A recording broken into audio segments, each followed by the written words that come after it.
Good morning, everyone. I think we have this. Oh, I look very dark today. That's what I get for sitting in front of a window. All right, well, good morning, everyone.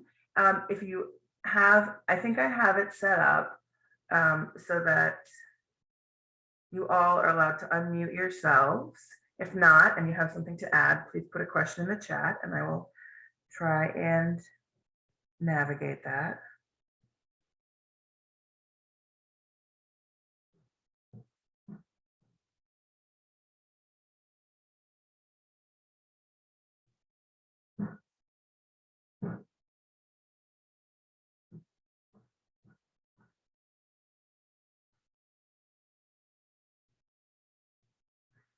All right. So our first work group for today, we're going to talk about, this is an education work group, and we kind of combined two of our other work groups. We combined the work group that talked about the substance of what we are going to, or what's missing out there, with the work group that was talking about the language we're going to use when we talk about that. So because in our work groups in the meeting, those sort of overlap. So we're hoping this will be hopefully that will be an easier way to do it. So the four questions we're going to start off with today are, number one, how do we convey information and raise awareness about safe childcare with families? And I'll read all of them, and then we can go back one by one.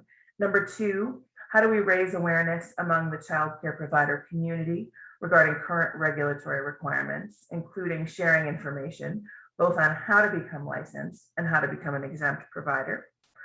Number three, strategizing a communications plan that would distribute this information to stakeholders, and then other information that we want to sort of get out there.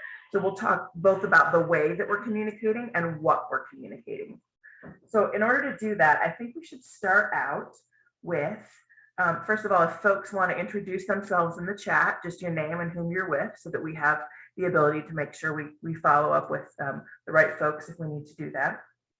And then number two, let's think about the goal of this phase is to start identifying the tools that we need, sort of the building blocks of our plan. And then the third phase is actually creating those. So in thinking about how to convey the information, maybe we can start with folks who have comments about the best place to find families. What's the best place to find families and providers to convey information about safe care? In the past, historically, folks use the sides of a bus, but one of the pieces of feedback we received in our last group was that isn't necessarily the best way to get information. So what's a good place to find folks?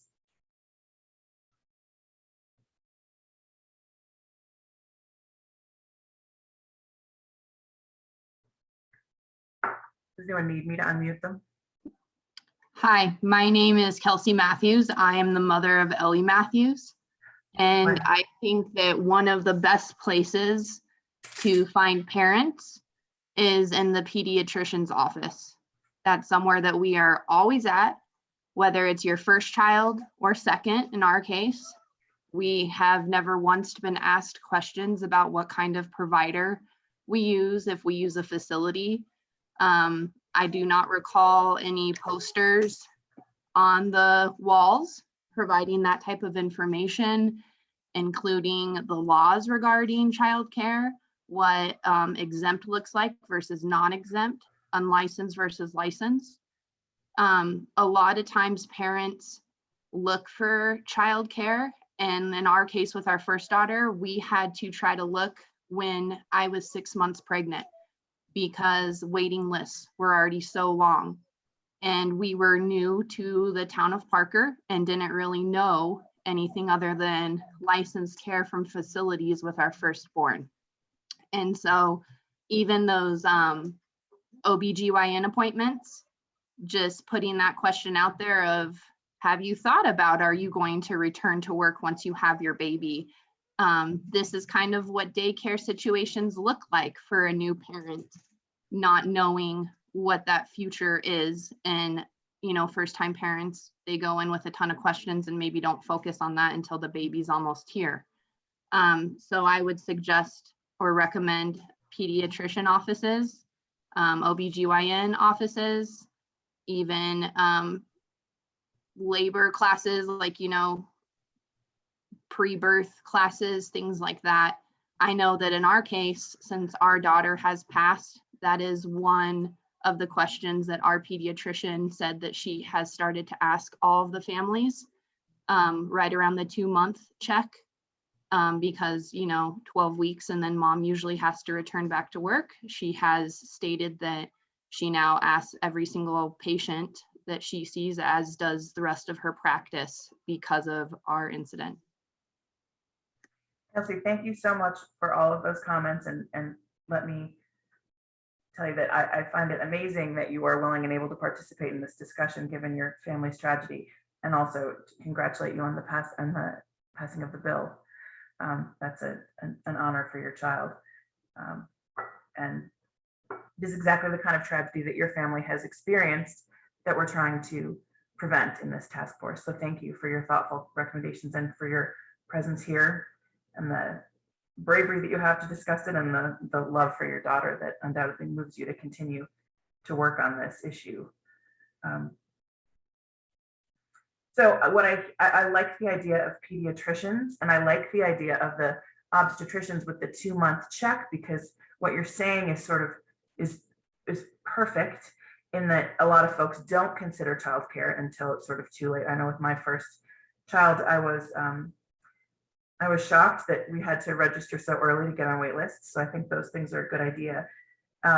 Do others have comments about the kinds of information that so I have hospitals, libraries for folks who have, are having a second child, OBGYNs, labor classes, pediatricians, OBs. Do other folks have thoughts on where we might find other families? I'm thinking particular social media platforms, or other trusted advisors. One of the things that came out of the last group was the idea that when you have a young child, or when you're expecting a baby, you get your mom's advice and your sister's advice and your neighbor's advice and your best friend's advice, and oftentimes those aren't the same. So what other areas might folks look at? And I'll look at the chat to see as well. This is Katie. Hi, Katie. Professional at Illuminate Colorado. I would say we always couple the trusted messenger outreach with the more mass communications, finding that it's easier for trusted messengers to bring up conversations when it's seen in normal community conversation as well, and visual cues like just saying things a lot. Yeah. Reinforce those messages. And I would say budgets are always a thing. And so digital communications, mom blogs, parent blogs. I don't want to just say it's just a mom conversation, because there's a great dad conversations happening out there as well. And mom bloggers coupled with that are great platforms to have conversations with. I'm a mother of 3 and 5, and have relied on a lot of those types of communications, along with, the cheat is asking your own mom, asking your friends. Right. What'd you do? Yeah. What happened in the 60s isn't necessarily an option now. So my mother was not as relevant. She's a good person, but wasn't helpful in that regard. Yeah. So in thinking about I like the idea of a digital piece of communication, and I think we could come up with some posters to hand out as well if there are folks who don't have access to printers. But I like the idea of circulating to to, and hospitals and doulas and OBs and pediatricians, a digital poster that they can print out. They would have access to, sort of color printers. So maybe a combo. What would you think would be the best way for mom groups and mom blogs and parent blogs and dad groups to find those groups? Does anyone have ideas about where? Is that just a Google search, or does folks have ideas about how to find those? There's some good lists depending on where your community is. I mean, I'm in Denver Metro, and so I'm largely relying on Colorado Parent has a good, and Next Door is a great place, as well as like Facebook groups are often tied to physical groups as well now. Google searches is a little bit more difficult when looking for parent groups in particular. And I mean, the answer to everything in this sphere should always be talk with your early childhood counsel first. I mean, it's so localized and so not like a statewide generated listserv. And I wouldn't even like recommend creating such a thing because it's so hard to. And it changes oftentimes. I find folks who run, those blogs or those groups are interested when their own children are young, and as they grow, then they become less. Less interested. We support a circle of parents, which is, kind of mobilizing parents to start parent groups locally. And I would say, I mean, that's the most beautiful thing about these is when they're organic and authentic and driven by local communities. That is why it's so good to kind of find that influencer within local communities. Yes. To really help guide that. I mean,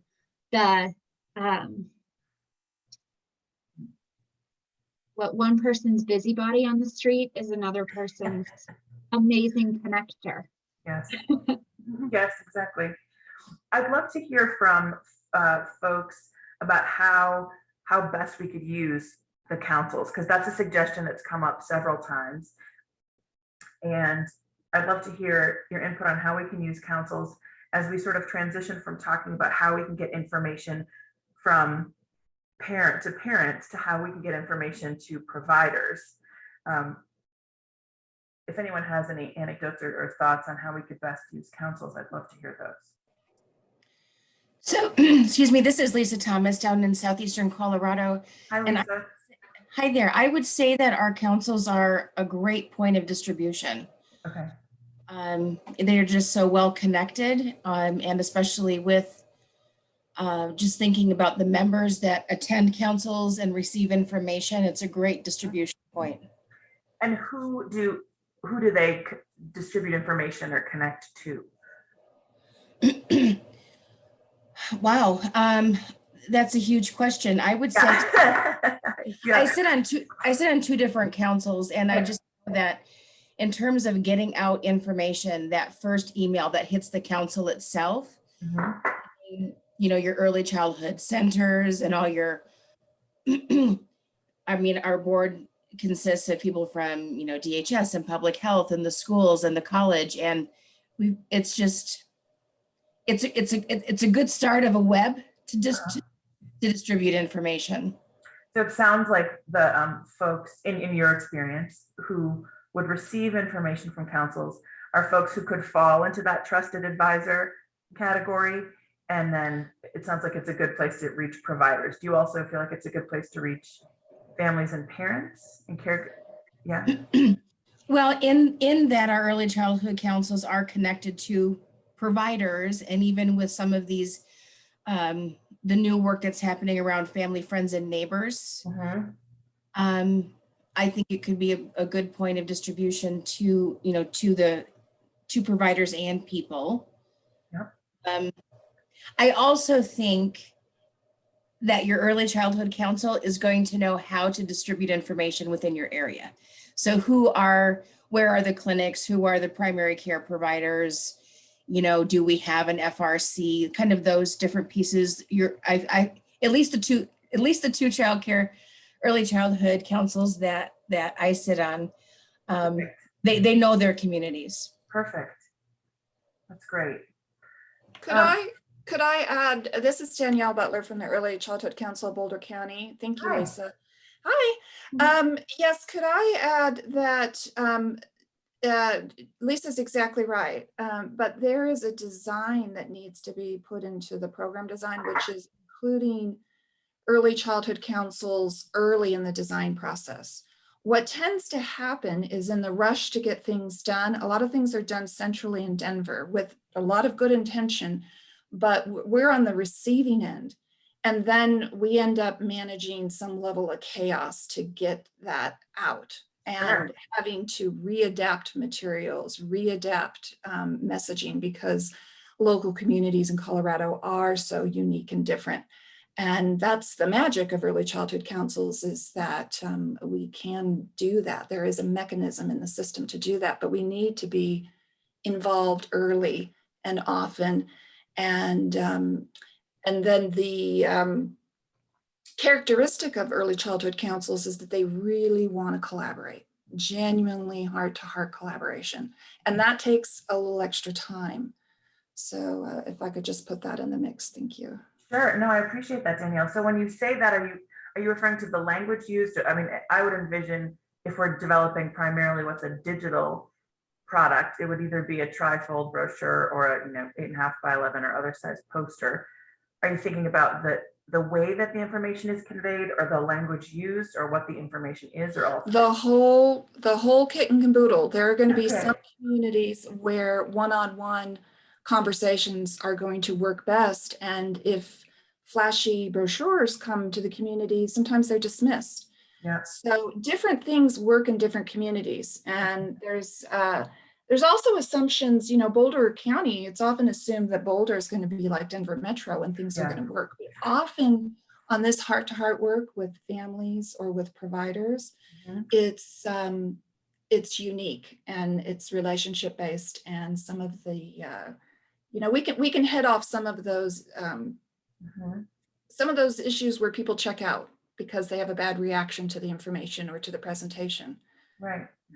So it's everything. That's great. Danielle or anyone else, do you have ideas on the different kinds of presentation, just so I can start making recommendations about the way that would look, other than just we need to collaborate, which I'm thrilled to include in a recommendation, but what would that tool look like for those more reluctant or sort of one-on-one recipients? We've had really good success with creating conversation guides. Excellent. And training of, sort of not training, but practice in having those conversations related to substance abuse, safe storage, sort of challenging conversations. So along the lines of that, as well as talking points, like high level key messages that can help people build their own creative content. If the visuals coming out of the centralized isn't quite the best fit, or budget doesn't stretch that far, those pieces can be really helpful. I like that. Anyone else have ideas about other kinds of tools we could develop along this line?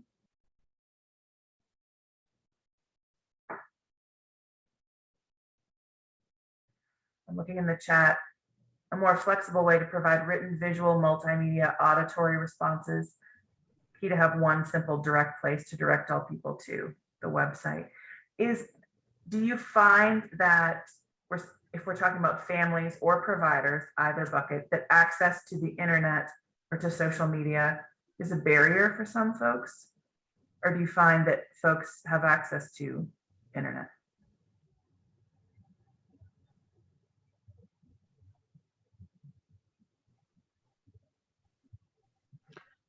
Access to I'm Katie Dana Poston with Early Milestones, Colorado. Okay. Access to internet and having computers across the board, not all folks have the resources to provide to have that access to internet or computers. A lot of folks have smartphones. A lot of folks are on Facebook and social media. And I would just urge us to consider that very closely to what Sarah Jane just shared in the chat is not a one size fit all approach is probably not going to work. We're going to have to saturate the field and with different messages in different formats. And I would also urge us to consider that English is not the only language spoken in Colorado. Yes. We need to make sure that this information is available both to providers and families who speak languages other than English. Thank you. That's very useful. I like the idea of, let me say this. I hear that having a smartphone is different from having access to the internet. So we need to make sure that we have information that's readable on both of those formats because websites don't always transfer. And for folks who don't have access to internet or computers or a smartphone, are handouts and then talking points as they connect with trusted advisors and influencers in the community the solution, or is there another solution that we're missing at this point? I really like Katie's idea around having talking points for trusted community members that already have those existing trusting relationships with folks. Right. To help build the capacity of families to understand the types of care they have at their disposal and the types of care that best fits their needs. And all the while keeping an eye on, what does safe care mean? And how do you identify what is safe? I hear a lot in the realm of family, friend, and neighbor care providers that word of mouth and from those trusted community leaders that already exist and have those relationships with folks, it is one of the main mechanisms for information transfer. Mm-hmm. How about someone is mentioning in the chat TV, like local news? Do you find that that's a good source for the families that you serve?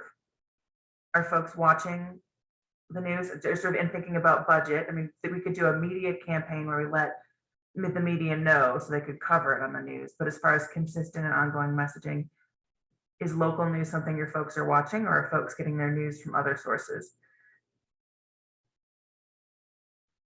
Or don't you know?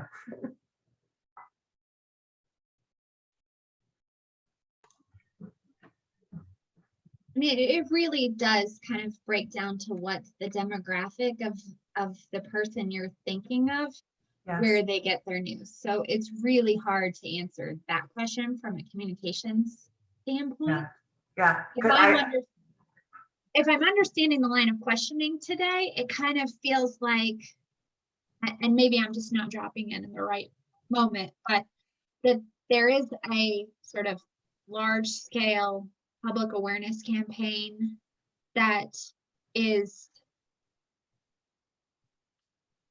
are you interested in developing it right now in this moment, or an RFP to a media agency that would put together a package of these things? Because those folks that do media planning, if we can more clearly articulate who the audience is, and I have more personally, I have more question marks in my head as to, is it a lack of factual information, or is it other behavior changes that is the real question when it relates to making this decision?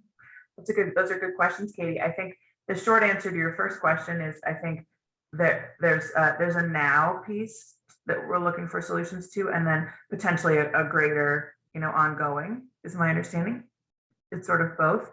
Let's turn to, before we get to the content that is missing and sort of the kinds of questions folks should be asking about how to find safe care and all the different ways that care can be safe and all the different possible venues.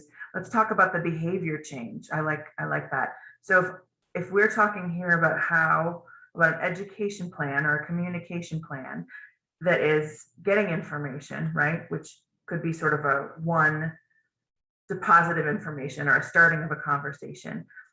Is there a way for us to focus not just on the delivery of information, but true education, which would create behavior change? What tools could we use to accomplish that?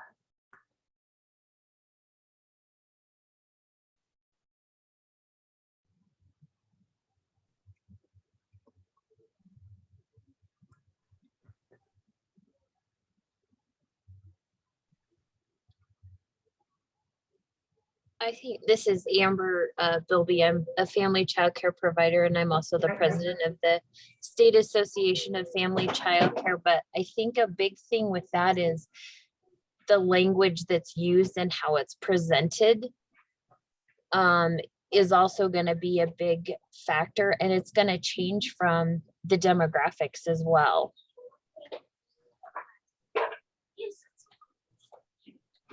Got it.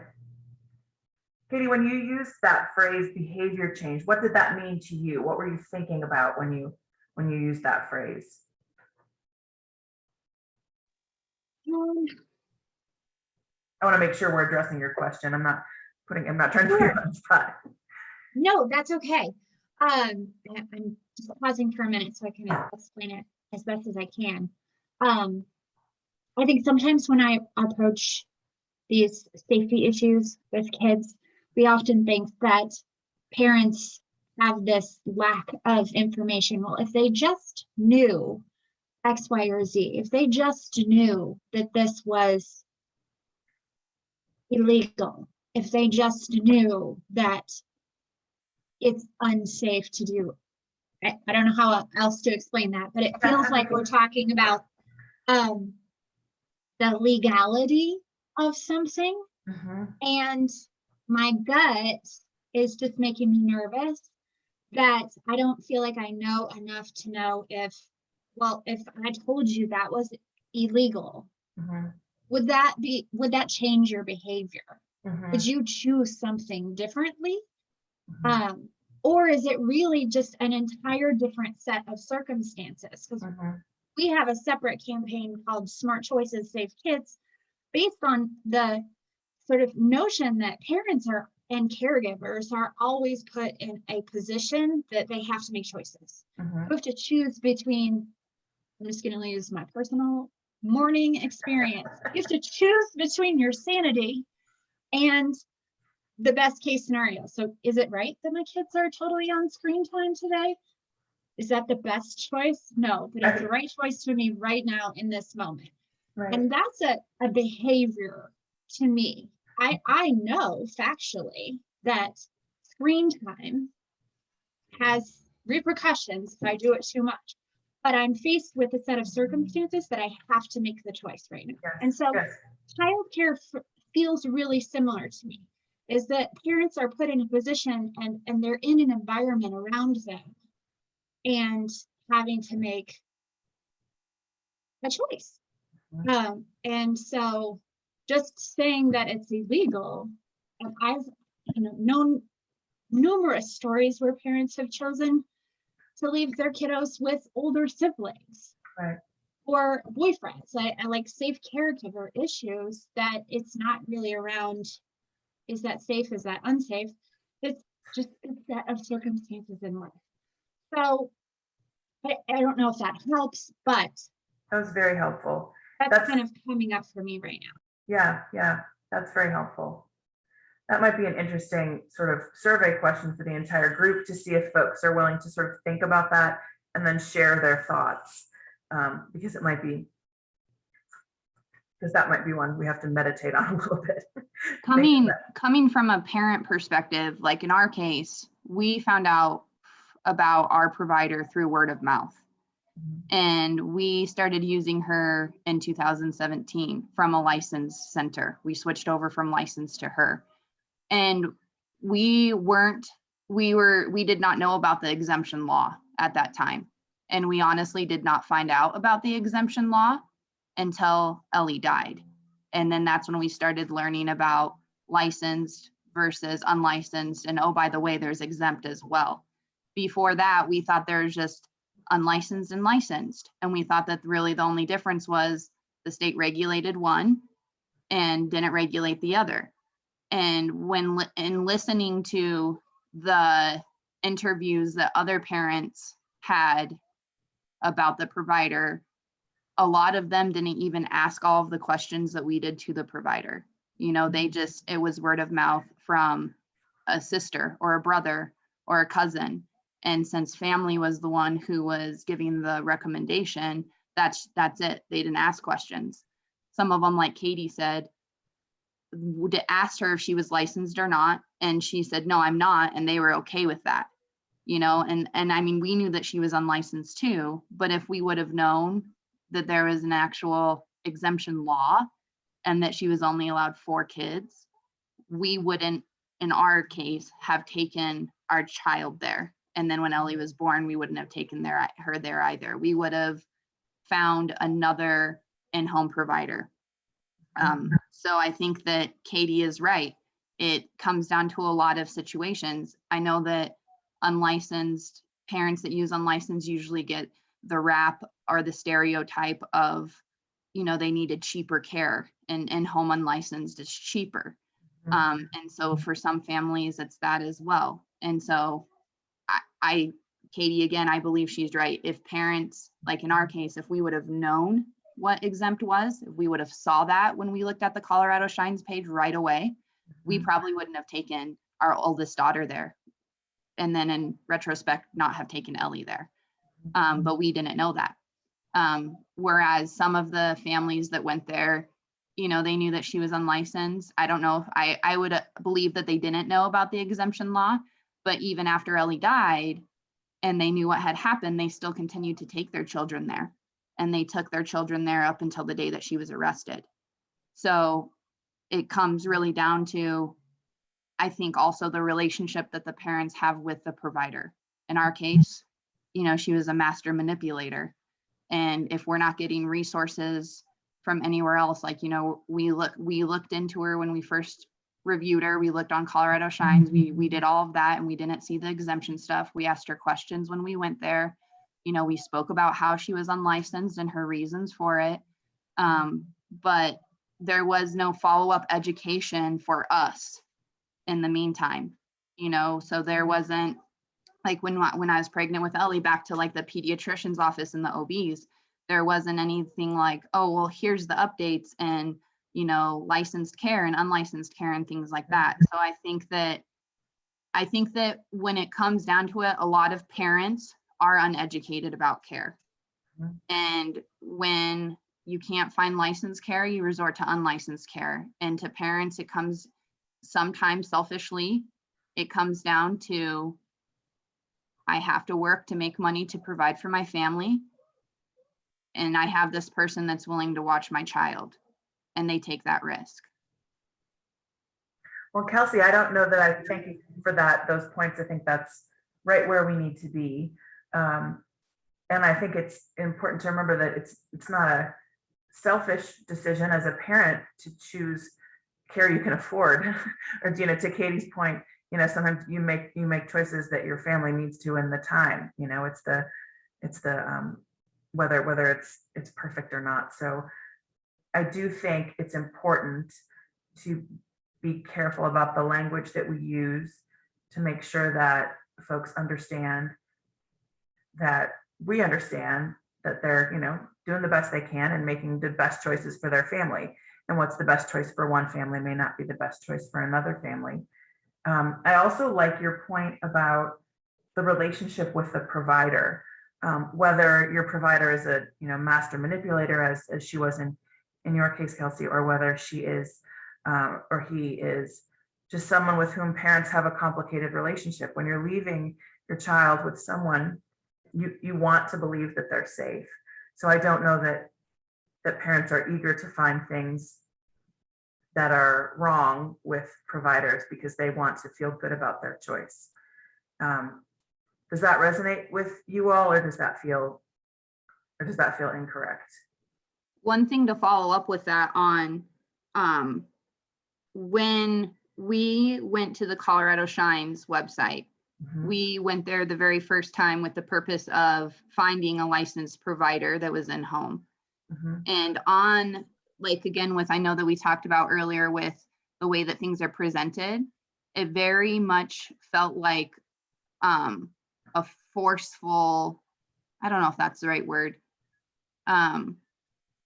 The perception of unlicensed care was not welcomed. Like, there are people who are totally like, I will not use licensed care, fight the government, you know, whatever their reason is.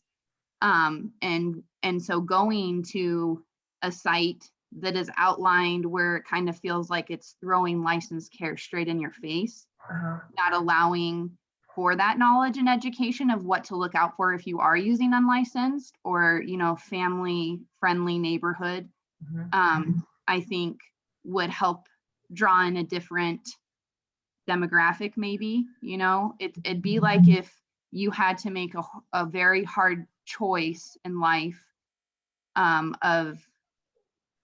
of getting an abortion, and everything that you're looking at is saying pro-life. You know what I mean? Like, versus that the website Colorado Shines being more of like pro-choice. Like, Mhm. yes, we want you to use licensed daycare, but it is your choice. And if you choose unlicensed, here are the things that we want you to definitely be looking out for. Here are all of the red flags. Here is all of the information, you know, and like with Ellie's law now, here's where you can see if they've already received cease and desist orders. Mhm. And I think that, like, our family was already very, very aware of that. Aside from the exemption law, you know, we didn't do drop off at the same time. We asked questions. We Right. picked up randomly. But going to that website, while it has a lot of information, it is solely focused on licensed care. And that kind of scares people away, especially if they can't find it, they don't know how to find it, or they're overwhelmed with it. It is overwhelming. I like that idea of making language more neutral. How can we help? Let's shift just a little bit to the content of the information that folks are receiving. What kinds of red flags come up for you all, you know, particularly as we're dealing with, you know, exempt, safe, family friend and neighbor care? How can we help folks, the substance of the messaging, understand what they need to be looking for and what are red flags?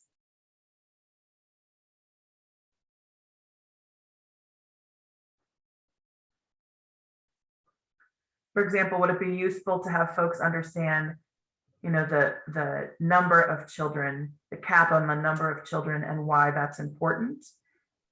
Is that something that you think would be useful for parents as we think about behavior changes? Sometimes I think that behavior changes happen more readily if there's an understanding of why the information is important, as opposed to just a dump of the information. Well, I totally agree with you. The why that might not be safe. I think that could have both licensed and unlicensed. So Yes. why do you have this regulation? Right. It is important. I personally, Kelsey, I love your feedback on that.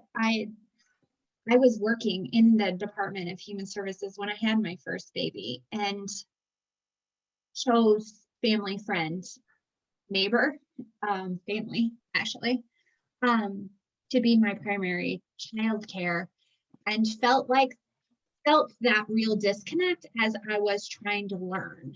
And so I picture of like, okay, choose as you're choosing what you might want to take into consideration. These are the things you want to think about.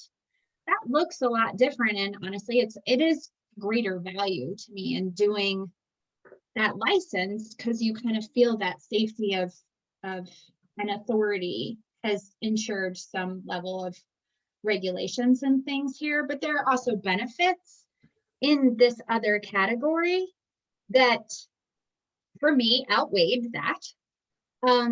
But I still need to know what's safe and unsafe. and that FFN, my mother-in-law, still needs to know that as well. So I feel like a little bit more high level of education under those other categories, both on the provider side of things, if it's completely informal care and parents.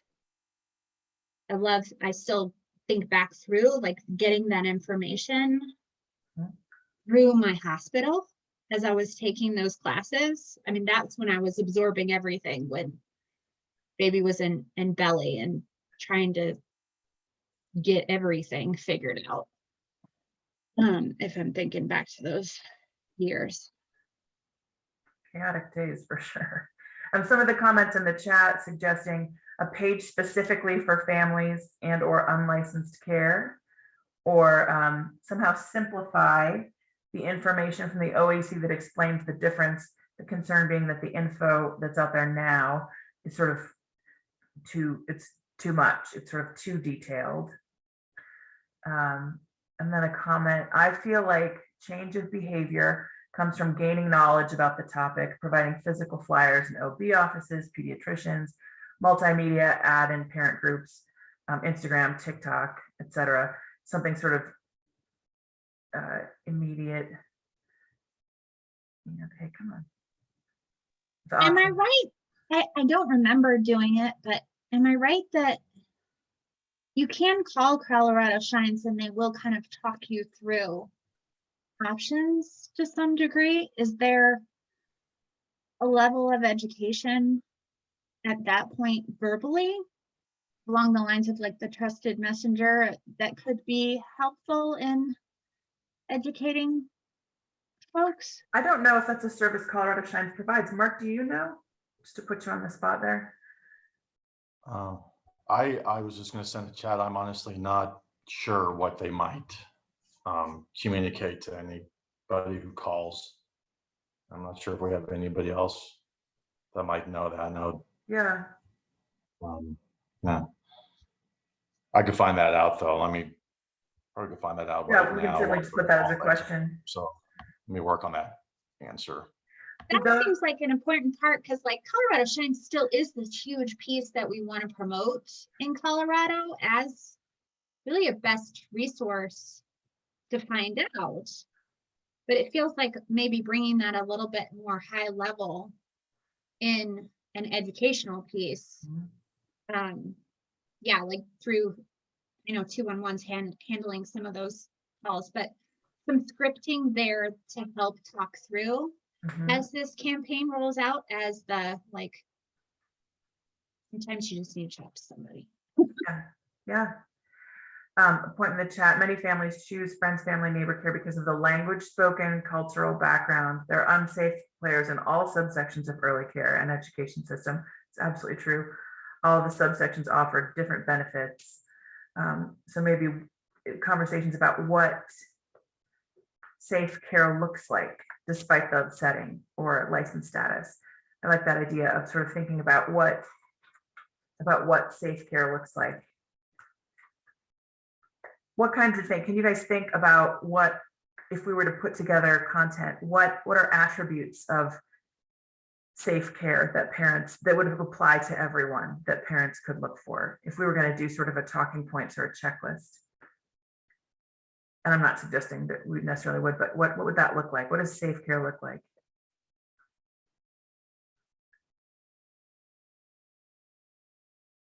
I think about this in the context of the struggle that those who draft regulations have when they're trying to put things in writing. It's difficult to say, love children and keep them safe. That's not a regulation that we can put down. And so, when you're thinking about how to keep kids safe, that's why you talk about, chokables. And so sometimes, a regulation about broken crayons isn't really about broken crayons. It's about, making sure that chokables are not accessible to children and chokables don't show up. So as we think about things that parents could look for, and maybe this is a question for another day, but I would encourage you to think about what does safe care look like? I mean, there's a whole program called Safe Care. Pardon me? There's a whole program called Safe Care. The laundry list is kind of long for me. It's safe sleep, safe storage. Just thinking Who in has terms of access to that program, Katie? OEC. I mean, I'm sorry, poor question. Who's the target audience for that? Is it parents or is it? Yeah, Safe Care is a program for new parents primarily. It's a program that families are screened out into. It's delivered through local programs. Been a couple of years since I talked about this program, so we see jump in here. Yeah, I can help you out. So Safe Care is for any family with children from 0 through age 5, and different modules that they do in learning with families. So Safe Care, the educators can go into the home, or they meet the family in a safe location or preferable location. And they've got modules specifically around safety, where they'll assess, I think, up to 3 rooms of your home and help you with, a gate, locks for the cupboards, plug covers, kind of thing. They've got parent and child interaction modules, a health and wellness module. So some different kind of learning modules. In each module is about 4 to 6 weeks, depending. Lisa, is that a location where we could use some of the data that's in that, or the talking points or information from that program that we could try and distill down to use for this purpose, or is it not relevant to that? Well, I don't know, but I was going to just add something into the chat. I found over on Colorado Shines, and I don't know if this would be helpful or not helpful, but if I can figure out where I saved it. There we go. Oops, I did that to one person. I don't know why I did that. Because technology is a pain in the neck sometimes, probably. Yeah, let's just do this. So, because part of my goal is to identify both what is out there now and then what is missing. So I like that we're having this conversation about what is out there, and then I want to think about sort of what is missing. Okay, I see that, Lisa, thank you. Here we go. Maybe one place to start as sort of a follow-up for this work group would be for folks to think about, take a look at the flyer and the information that's on Colorado Shines, and then think about what is missing from that. And maybe it's not, to Katie's points and Amber's points, it's not about what is missing, but it's about how we are, how we're talking about it. So it may be that the information's there, but it needs to be presented in a different way so that it's accessible to families to understand that exempt care is a perfectly fantastic option, and that it doesn't come in as if folks are judging the decision to have friends, family, and neighbor care, or is it a question of what is out there, and the fact that we don't have their information gaps. I mean, I'm currently looking at the Colorado Shines website, and it says licensed childcare is the best, safest option for your child. When you think about the early childhood field and the fact that only about half of Colorado's children can be served by the licensed system, Yeah. I feel like we are saying that licensed care is the best, safest option when half of our parents can't currently access it. So we're already judging these parents who, through no fault of their own, can't access the licensed childcare system. Right. And we are putting it out there that, and I won't get into the argument of whether licensed childcare is the best, safest option, because I'm not all families, and I can't make choices for other parents. But when you think about the lack of capacity our licensed childcare system has, and how many people cannot access that license system when you're also telling folks, well, license is the best. Yeah. You're kind of setting folks, that is a judgment, right? Yeah.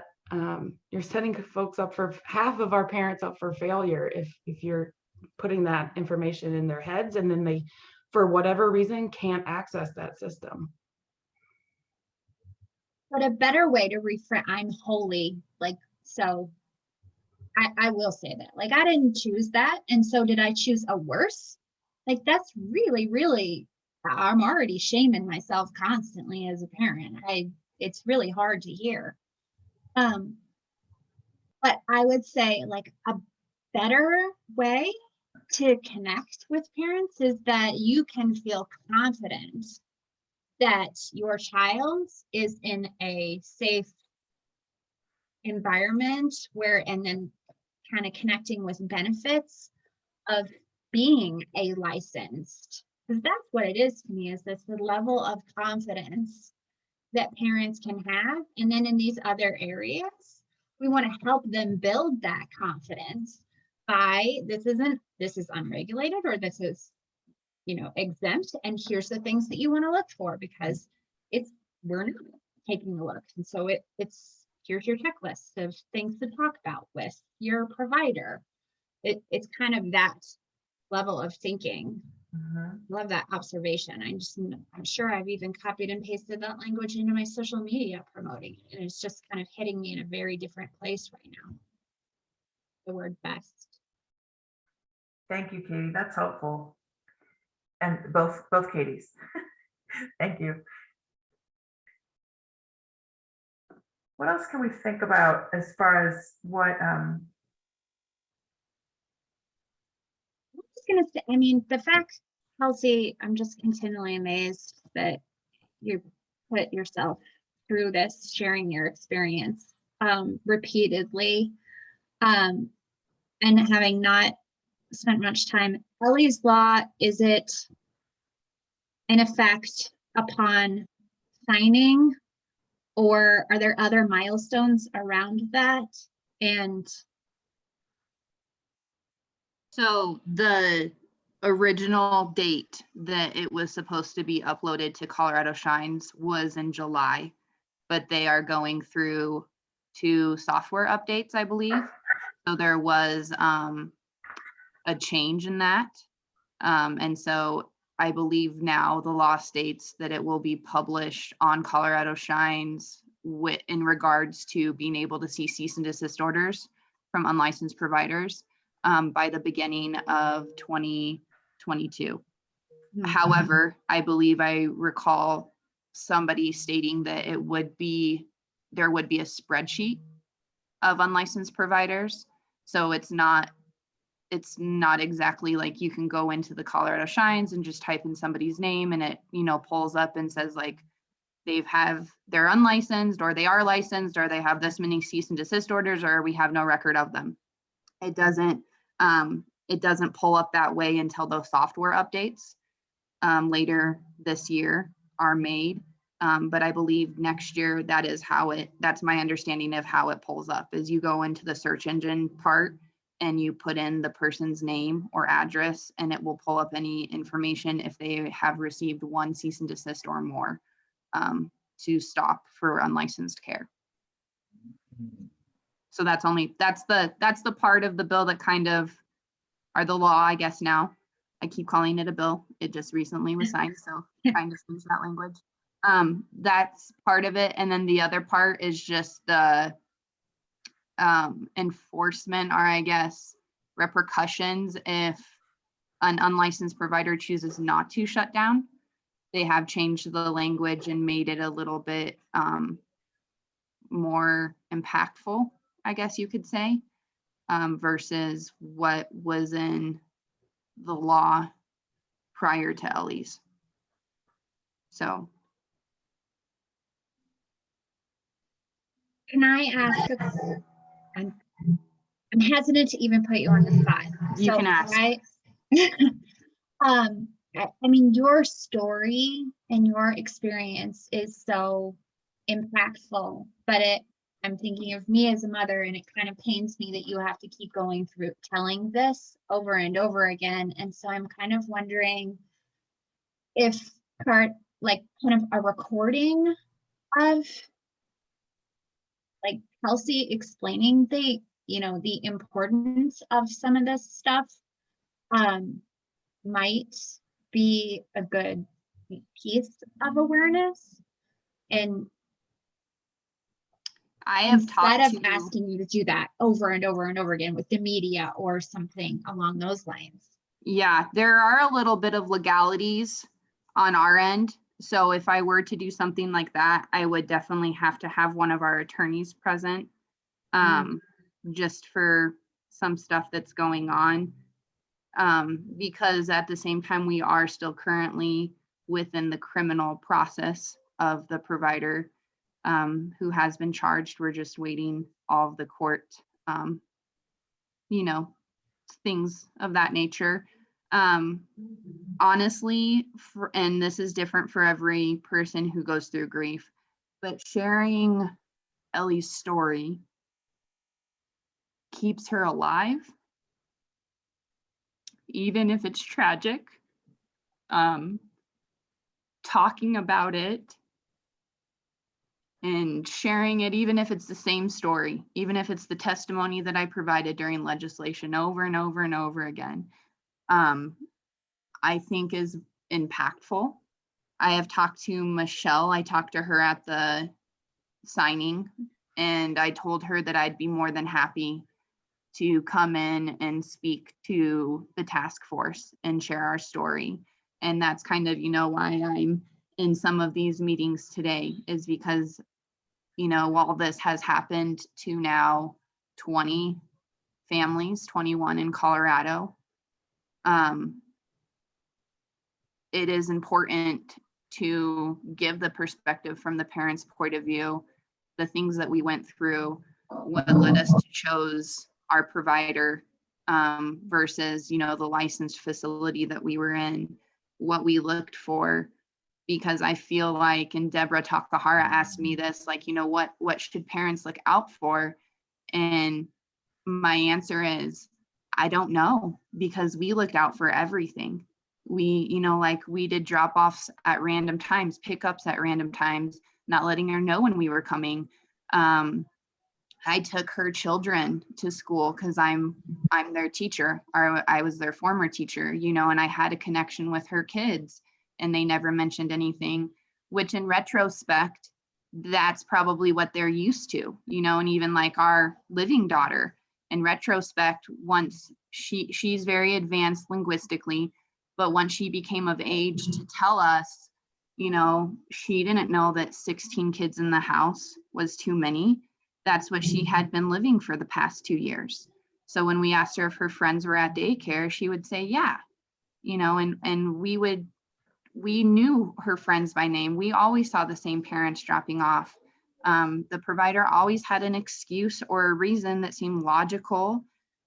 And I don't know if that's the relationship that she built with us, where she was able to just manipulate us to where we assume that she did have our children's safety in mind, or treated our children like her own, which is what she would always say, which now it's like, well, gosh, how are you really treating your kids? You know what I mean?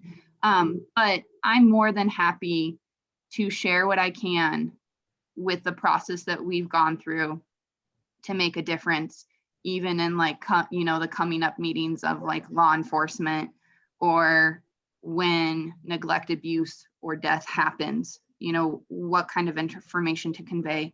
And I've heard through other people, just within the 2 deaths after Ellie's, that there have been changes that have been made on the spot by police officers or by, CDHS, and they all sound very promising.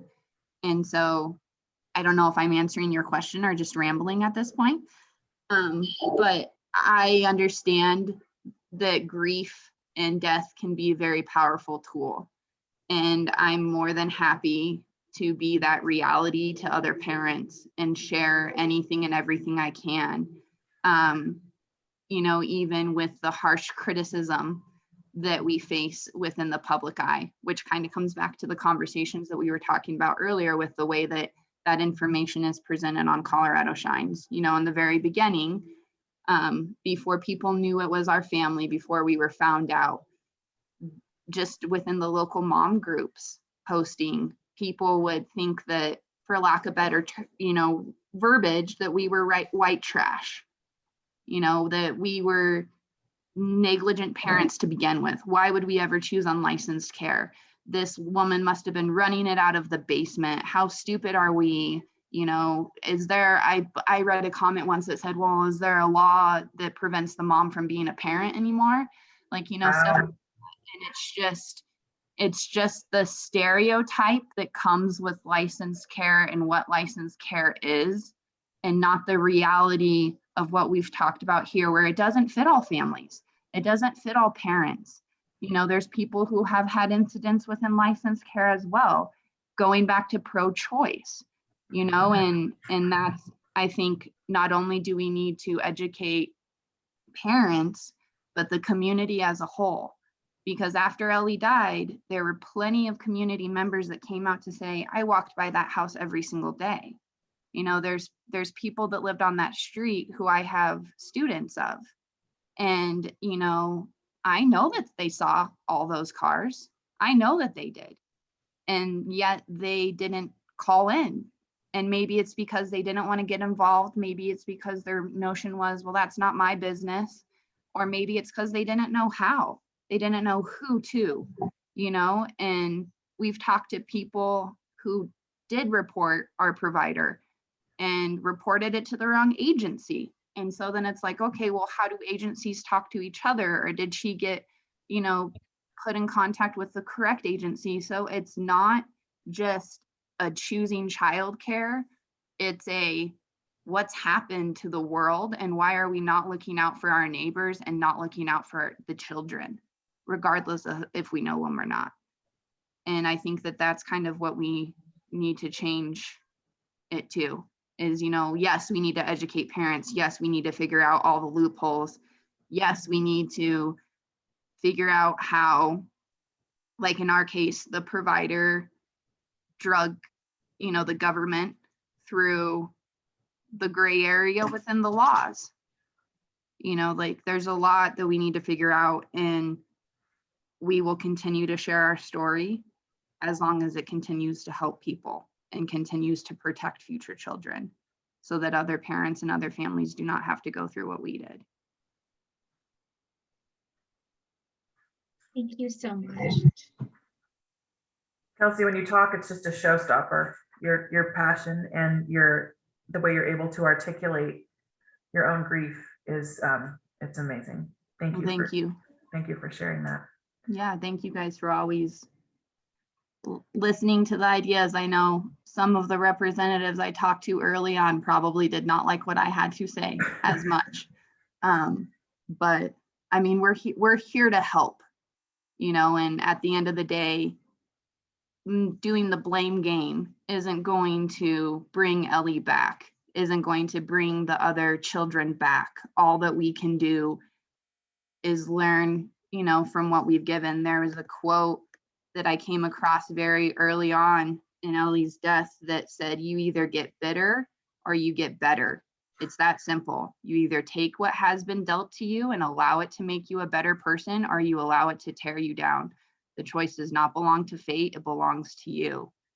And every single day with Ellie's law and this task force, that's what brings me strength. It's a choice of the mind. I can choose to use the story as a victim and lay in bed and knock it up, or I can put my bra on and I can become a better person, and share the knowledge that I have. And that's, that's all we can do. Following in the footsteps of like Emily Key's parents from the I Love You Guys Foundation. It can be an amazing motivator, but it's your story is important and it's impactful, and it does make me wonder if one of the, and now everything I say after this is going to seem stupid compared to what you just said, but it makes me wonder if one of the platforms we should be using is YouTube, because there is something that can really be, that can be absorbed through spoken word that's different from reading it. So maybe there's a place for that. And whether you're involved or not, and whether you're involved now or later, depending on your own personal, where you are in the criminal process and everywhere else, that might be a really great place, because hearing testimonials and explanations. Yeah, and I mean, like I told Michelle, even if, I don't know if there's meetings, I know that there's communities through Facebook, that are family, friends, and neighbors, or people looking for in-home care that's, not licensed. And I don't know the relationships or connections that people have, but I mean, I'm willing to speak wherever it is going to be used as terms of growth and change and protection. Because I feel like, just like a parent, you take on certain things and you feel like you have a handle on it, and you accept more and more and more and more until that becomes your reality. And then one day it just breaks. And I think that a lot of times that's what happens in that unlicensed illegal care is, like, in our case, our provider had been doing it for 15 years. And I don't know if she started out with 17 kids or if she started out with 4 and then just took on more and more and more and more and more and more. So, I mean, yeah, I'm more than happy to share our story. I hope that by sharing our story, other parents who have also gone through a tragedy like ours in daycare, maybe, it helps them as well. And there's, maybe even a community that we can create within that aspect and give, your guys' platform, the task force, ideas. And I told Michelle as well, like, if there are laws or bills that there needs to be testimony and our story can help, I'm more than happy to testify on their behalf on how, they would have contributed to a safer environment or better education, to have saved Ellie. So I'm here at your disposal to an extent, legally. I have one question for the councils, and then we'll just have a few final minutes of wrap up. But do you find, and maybe this is for everyone, has anyone had experience with interacting with providers who are not exempt and also not licensed? In the example being, a provider with 17 children. Do you find generally that those providers are unaware, or maybe they can't generalize, are they unaware that they have more children than is allowed for an exempt provider? Or are they aware and either don't care, or it's I'm going to keep doing what I'm doing, or, whether it's out of defiance or it's out of, a feeling that this is only temporary, I'm not being very articulate. But do you all find, has anyone had experience with that one way or the other? I mean, in our case, she directly knew, whether it was through the cease and desist orders. I feel like another proponent in our case was her mom is a licensed in-home provider. Mm-hmm. It is something that she told us in her interview that she grew up living around. And I think that helped her stay with unlicensed care for so long. She knew kind of like the laws or requirement around licensed care and how to navigate that journey. That's from our personal, from my personal perspective of what I know now compared to what I knew beforehand. Great. Laura, this is Danielle from the ECC in Boulder, and I will tell you that we do run into this, and we have had these conversations, and they are all across the board. Mm-hmm. So there are individuals who know, there are individuals who don't know. There are individuals who know and are not going to change. There are individuals who find out and are not going to change. Mm-hmm. So it's really a cultural and community shift at the ground level. It's resources on the ground to have multiple conversations and shift awareness.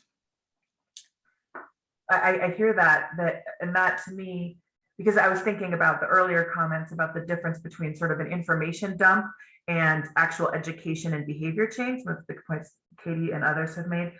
And so the lawyer in me says, well, if I know it's against the law, then I should stop doing it. But that comes from a place of privilege, first of all, that I have options, and second of all, that that's just the way my brain works. And I think if we feel like, well, that's a silly law, I also drive 5 miles an hour with a speed limit from time to time, knowing full well that that is not legal, right? So there's always sort of that difference in our brain. So I'm just thinking about how information can be conveyed. And to your point, Danielle, that to me speaks to sort of what we're looking at, which is a multi-pronged approach, sort of the information and the carrot.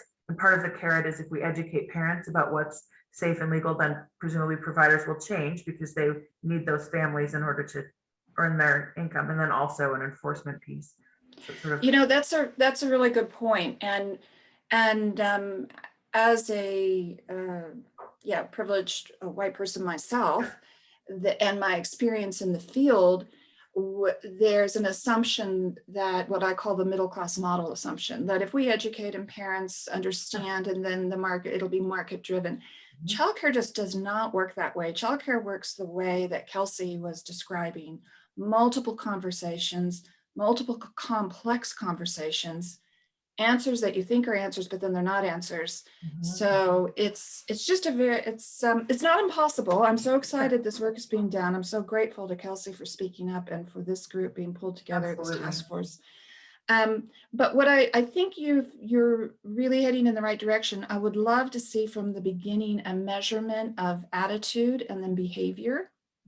So if we measure, how much information gets out there, which venues. But if we could measure some baselines about pre and post attitudes, and then how the attitudes change, and then specifically how measure behaviors, and then how behaviors change. And as we analyze that because this is going to be decades worth of work, as we analyze that, that's going to give us the key to where we can be most effective, because that's where the story is the behavior.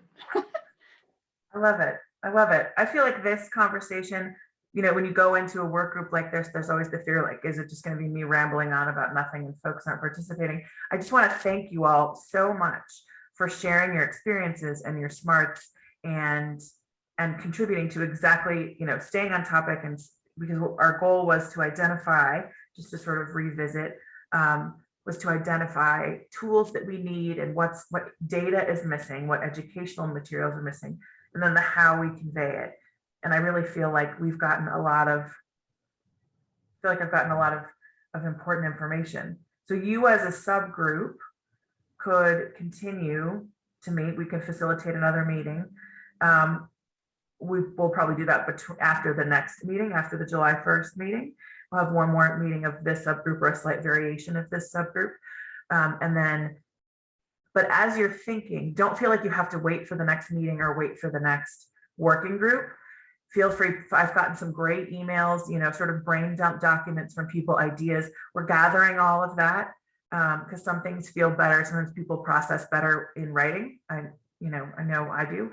And so whatever works for you, whatever way it works for you to get information and suggestions and thoughts about what to do and how to do it, please feel free to send those to me. And we've already made a few rolling recommendations. We're working on those memos, coming up with rolling recommendations. So we're not waiting, but also with the eye towards the comment that someone made that, or a couple of you have made, Danielle, I know just did, that this is also a long view process. And to hear the council saying, don't rush to give me a graphic, I don't care about that. That would be wasted energy. So just trying to figure out all the different things we can do along the way. And we have just a couple minutes left. Does anyone have any last comments?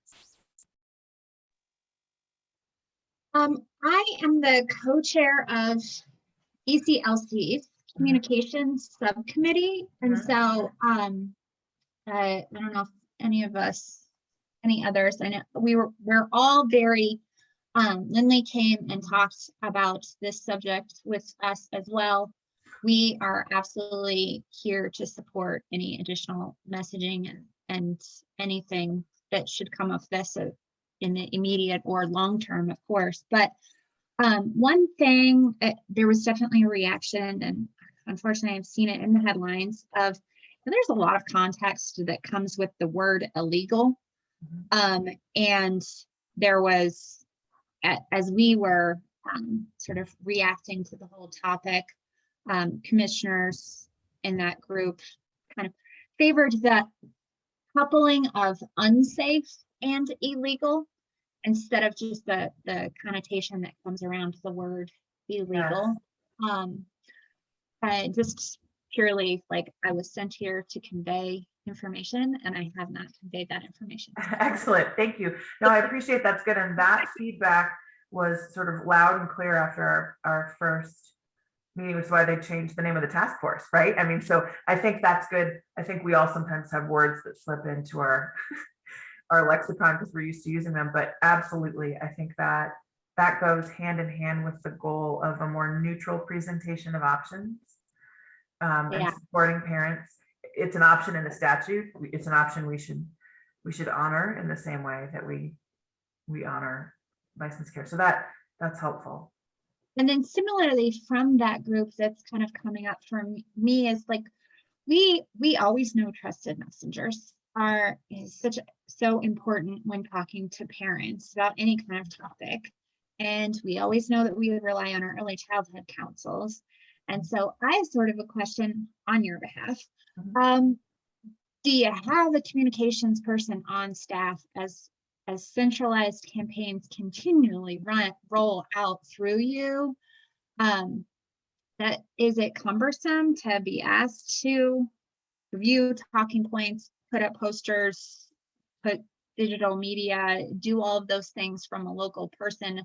I worry that as we develop these strategies, we don't kind of envision the world where the executive director wears 800 hats and might not be supported in the way that you need in communications. Is there a financial support that also needs to come with asking local partners to be part of delivering out messages, or is that just an okay thing to continually ask of early childhood councils in particular? I hear that, Katie. Can I answer that? Okay, I was just going to say that's a good question for the larger group. I will give you 90 seconds to answer that, Danielle. Okay. The answer is yes, and we're happy to work with anyone who wants to look at it across Colorado, because it's going to be different answers for different communities. But yes, we've been doing it on a shoestring, less than a shoestring, for a long, long time, and our services are more in demand than ever. And it takes a long time to train.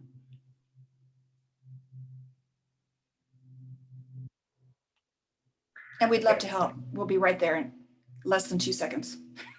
That's fantastic. Sorry, I didn't mean to cut you off. Just trying to be respectful of everyone's time as we bump up against the end. I think that's a really good question, because I think one of the things we could do is do a little bit of outreach, with some of these trusted advisors, including councils, and say, this is what we want to do. How can we support you in doing it? Right. So like, if we gave you video links and printouts and this, what do you need to sort of make this happen? And maybe it's a process of mini grants, or things like that, so that, because I know we've done that in the past for THS has done that in the past for, for child sexual abuse training and things like that. And that way folks can apply for funds or could ask for help in ways that are meaningful in their community. So I think that would address, or a delivery method like that might help address some of the concerns that you all are raising about how things are different in Pueblo than Denver than in Huerfano County, that it's different everywhere. All right. Well, I'm going to send you off into the brave world today to continue to do your good. Thank you all so much for making time. It continues to be just such an absolute pleasure to interact with all of you, and it's inspiring to me as a human who sits here. So thank you so much. We will post a recording. I think our plan, isn't it, Lindley, to post a recording of these on the website, and I will try and circulate some data, some sort of summaries of what we talked about at the meeting, our next meeting, sort of report out. And I would welcome any of you during that time, if there's something additional you want to say about what we talked about, or if I missed something, please feel free to speak up. I report out for efficiency and not to take away your voice. So I want to make sure that everyone has their chance. But with that, I'll say thank you so much. And perhaps I'll see some of you in the later meetings today. All right. Thank you. Thanks, everyone.